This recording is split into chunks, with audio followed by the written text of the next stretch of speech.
update is presented by Drayton Resort and Casino. Look at this. NBA Cup fever. De'Aaron Fox caught at it with Dylan Brooks. See Jabari Smith Jr. had a little scrum there. Bonte, look at that floor. You feel the intensity. Get up, big. Domas Sabonis. 2 hands for safety.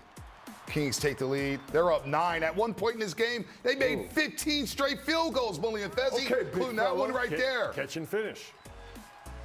Kings up 11, and then De'Aaron Fox finds. Point guard, go get it's going to it. be DeMar DeRozan Come finds on, De'Aaron man. Fox for What's the going alley-oop. on? They Hey, went listen. 120 to 111. Sacramento said this is our house. We're not taking any of that right now. This is the NBA Cup. This is our house. How about Malik Monk with 17 points and 12 assists for Sacramento as we reveal the bracket of the Emirates NBA Cup, the knockout stage. The Warriors are traveling to Houston to take on the Rockets. OKC will host the Dallas Mavericks as the Mavericks win a wild card spot. Milwaukee, Orlando on the other side of the bracket, and the New York Knicks against Grant Liffman's Atlanta Hawks. So this is the Elite Eight. This is the Elite Eight. Wow, let's The go. winners of the quarterfinals head to Las Vegas Look for at that we Final got Four. new background. We got new courts. Got new jerseys. What's going on? Cup I'm ready fever, to go. baby. Cup fever. Yeah, so this is exciting right now. We've been waiting ourselves as well to figure out if the Warriors going to be home or away. Well, they would have won tonight. They would have been at home. Been at home against the But Rockets. they're now traveling to Houston, and they're going to take on Houston on Thursday. This really So get a is little like scatter. it's Like the Elite Eight, Yeah. and the winners of those games go on to Vegas Go for on the to Final Vegas. Four. So Houston, right, in that first game in the knockout stage, was kind of like a conference championship on Thursday, right? Get the ACC Big East championship with the Houston Rockets on Thursday at Chase Center. Then they'll see each other next week down in H-Town. Okay, let's How about go. that? I'm ready to go. I'm ready to see Dylan the Villain. Is that what you called him? Yeah, so they'll play Houston this Thursday, and then next week they'll play Houston. Well, the young Houston Rockets, they've been playing incredible basketball so far. I think, tonight, if they won the game against Sacramento Kings tonight, they would have been number 1 in the West. So Ime Udoka, Coach Ime Udoka has them playing incredible basketball. They're young, they're athletic, fresh legs, running and gunning, great scorers in Jalen Green. Fred VanVleet is the leader of the team, and all these Şengün things is are happening. balling. Yeah. They've got their Alperen defense Şengün. together. That's the main thing he's done. The talent's there and the scoring, the athleticism, but he's got them playing really good team defense. Tari Eason, 16 off the bench for Houston. We'll see them Thursday. Toyota drive ahead coming up a little bit later. But now it's time to fly above the rim, courtesy of OAK. Who is International it? Airport. It's a compilation festival. We got a compilation. You know that man is in it. Jonathan Kuminga. You see him running the floor right there. Nice screen. Econo! 2 hands for Big safety. fella, I Look see at you. Trace Jackson Davis. Okay. Good to see him get out there and run. This was a nice little fast break ran by the Golden State Warriors. Look at JK. He just gets up so easy. Each one of those is just great playmaking. TJD getting out on a defensive, fast break. That's when the Warriors are at their best. Those are the things that you love to see. And there's a lot of clips like that you can build on for the next games coming. That's all you got, Bully. Yeah, just. No, tonight I think Denver may double Steph as much as any team in the league. They double him off pin downs, they double him off flares, they definitely double him ball screens. Did a nice job. He had 11 assists, got off the ball early. A lot of those dunks for Jonathan Kuminga was courtesy of Steph Curry playing out of double team. That's a good point there. They could flush home the dunks, right? But what about the layup packages? We had GP2 on the postgame show a couple weeks ago. He said, dunk it in, Wiggs. Well, everybody's not dunking it in because they are missing so many bunnies around the rim. Dunk it, fellas. That's one. And you see 61% on field goals less than 5 feet from the basket. Entry tonight, that's 20th in the league. You have to capitalize on getting into the paint. And they're missing just way too many bunnies at the basket. That's a missed shot right there. Slow-mo usually hits that. Yeah. It's Pods with a nice move. Disrupted by Nikola Jokic. So Warriors struggling to miss layups there. Even though points to the paint, they were a +6 when it came to points to the paint. Imagine they hit those layups, probably win this game going away. I mean, the first half struggled from 3. So if you're getting those shots point blank at the rim and you miss those as well, I mean, a game that could have been out of hand, out of reach, ends up being a close game that Denver Nuggets ended up getting, the confidence and coming back to win. So for the Warriors, those games, I mean, those things are things that you watch film, you talk about them, and you figure out ways to finish because you're not giving yourself a chance to win when you miss those layups. For the Warriors, it's encouraging, but you got to start stacking up wins now. I'd say 2 or 3 of them were tough shots. They were contested and actually over-penetrated. We saw that one clip of Jonathan Kuminga with that nice pull-up shot off the bank, off the glass. you know, that shot there is open. It's available almost every night because teams are so accustomed now and programmed to take away a three-point shot and layups. The mid-range shot is available. So Steve Kerr talked about decision-making. When you beat your man, the next part of the play is the decision of to pull up, penetrate to score, or penetrate to collapse the defense and kick out to your teammate. All right, Gary Payton II, one of the key bench GP2. contributors tonight. They scored 31 of their 41 bench points in the second half. He was 5 for 5 at one point in this game. Ended up 5 of 6 and 11 points. Right now, he is at the podium talking to the media. Did you see Brown call the timeout late? But the other three guys didn't see it, so I guess that's all that matters. Frustrated in this moment for you, obviously by the losses in the way. I probably wouldn't say too much frustrating, just early in the season. You know, we got to figure out the kinks. So I'd rather it be now than, you know, later. So we clean it up now. Just get back to executing and at a high level like we were doing 5 games before. We were still executing in the last 5 games, but, you know, just do it for 48 minutes instead of having, you know, stints and where we get cold and stagnant. So we just got to continue to execute and continue to show our hands on the defensive end. I'm good.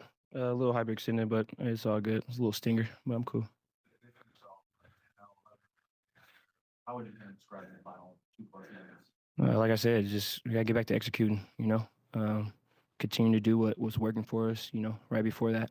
Moving the ball, flying around on defense, just making it tough for them and getting out and going and doing what we do on the other side. So we just got to stick to it, even if it's boring or whatnot, but continue to do what, you know, got us the league.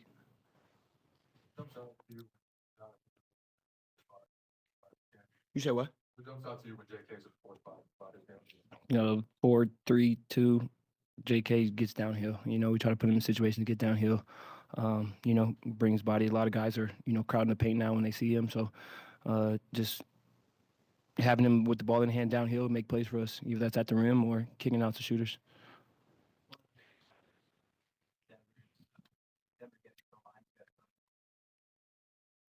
35 times. How much more discipline is required to avoid? Yeah, like you just said, it's just, you know, being disciplined.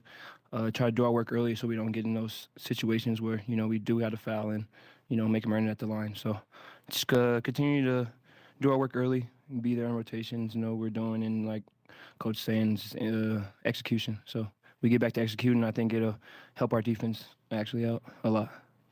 10 guys tonight, obviously, Draymond, but the other night on the 13, the same thing about short number rotation.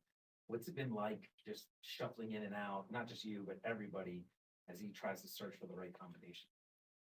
Just stay ready, you know. Like you said, it could be 3-4 minutes that you're out there. It could be 6-7. So, you know, just go out there, do everything you can, give it a draw, and, you know, when you come out, you know, he's probably going to put you back in. So give everything you got, execute, and, you know, when the line change, you know, just be ready. All right, that was Gary Payton II, 5 of 6 from the floor, 1 of 2 from the three-point line, and 11 points. But you heard the start of that presser where he mentioned a Christian Braun play at the end of the game where he signaled for a timeout. Yet the Denver Nuggets didn't have a timeout, so we've heard from Steve Kerr and Gary Payton II. We see here He dove for the ball, right? He's diving for the ball. 7 seconds, Buddy misses. Or excuse me, Moody misses. Ooh, looked like a travel first. Looks like he called a timeout. He gave Denver the timeout there, but yet they didn't have a timeout. So what's going on here? Steve Kerr's looking. Looked like a travel. What'd they call? What'd the ref Final. call there? Ref didn't call anything right there. So Steve Kerr's hot. He called it just a jump ball right there. With who? Yeah, I don't know on who. Hey, I'm confused just like you guys. That's mysterious. And that's why Steve Kerr was like, hey, what's going on here? You give him a timeout. First of all, it looked like a travel. I didn't know you could roll around like that on the floor. Man, there's a lot of things that you walk away with this game. I mean, at the end of the day, you're up 10 points, 5 minutes left in the game. A lot of things in your control. Those are things that are out of your control. You don't want to put the refs in that position to have to make a call for you to win the game like that. So you walk away with this game just feeling like, damn, we could have really. You mean put the refs in a position to make up a call? I have no idea what like, that was. I don't think it's a walk because he dove on the ball, but it's not if it's a timeout, it's a Right. technical foul. The Warriors are Exactly. down 4. Steph goes to the free throw line. Now you're down 3. I like the chances there. Yeah, I like their chances too. Or So at least get that's a final shot. huge play. At least That's get a final huge shot. play. And we were so confused because we're getting ready for the post-game show. So we just see Bron gets a timeout, and then we see Steve Kerr walking off the floor. Well, the last 2-minute review will come out tomorrow because it looked like the ref also Yeah. gave a timeout, so we'll find out tomorrow. Yeah, we will find out. All right, our highlights are coming Secaucus, up. hello? It's a tough one, but like you said, Fez, you fell up 109-98 with 6 minutes and change left. You've got to Get up, protect that big. lead. Minus 13 from the free throw line. Not good enough as the Warriors Minus lose 14 their fast fifth break points. game in a row. Toyota Warriors Post Game Live is brought to you in part by Mancini Sleep World. Visit Mancini Sleep World for the year-end clearance sale or visit sleepworld.com. And by your local Time now for a Toyota drive ahead, and the Rockets are coming to town. They just lost in Sacramento, so they'll be playing the Warriors on Thursday, and you see the schedule coming up here. Rockets, T-Wolves, Rockets. Elimination game in the NBA Emirates Cup on Wednesday, but the back-to-back against Minnesota at home. They struggled against the T-Wolves last year, lost all 3 games. That'd be spicy there with Rudy Gobert and Anthony Edwards coming to town. But let's focus in on the Rockets because we've already seen them this season back on November the 2nd. And remember that wild game? It went to overtime where the Warriors won 127 and 121. Pods had some big baskets down the stretch of the fourth quarter. Draymond fouled out of that game. Kuminga stepped up in overtime as the Warriors nearly blew a 31-point lead in that one. But Houston's no joke. They're 15-7, Fezzi. I mean, that team is going to fight. You know, you got young guys who, Ime Udoka, who is a coach that came from the Boston Celtics. He's had success there, so the players listen to him. As a guy that he commands a lot of respect in the locker room. So he has the young players of the Houston Rockets playing extremely hard. And in a night like this, after a game like this against the Denver Nuggets, the Warriors need to go into that game prepared to play the whole game through. You lost this game the last 6 minutes, being outscored by 15 points to the Denver Nuggets. So when you go play against the Houston Rockets, after the last time being up 31, losing that lead, you got to come and be prepared to play the whole way through. But I think the Warriors got it in them. Yeah, I remember that game. The Rockets were down 31, and Ime Udoka went to a small lineup. They put Tari Eason at 5, Fred VanVleet, and Şengün. Şengün were really struggling. But since that game, both VanVleet and Şengün have been incredible. I think that game actually turned the Rockets season around early on. Yeah, Şengün nearly dropped a triple-double tonight against the Sacramento Kings. Playing We know really Fred good VanVleet basketball. took a big fine by cursing out some referees on the floor, not being happy. But you got the Thompson twin off the bench alongside Tari Eason. They're an athletic team. They're going to get up and down. But some positives to take away. You're right. J.K. played well. Moody played well off the bench. Steph struggled but still dropped the double-double. The ball did hop around here, but clutch time situations, Fezzi, they got to seal the deal here. I got to give a shout out to Moses Moody. Came out and played well tonight. GP2, these guys coming off the bench. Bench mob was in full effect in the second half. No doubt. The Warriors played at a great pace, dropped 36 assists on 44 made baskets, but they blow an 11-point lead in the last 6 minutes of change, and they lose their 5th straight game and 8th straight game to the Denver Nuggets.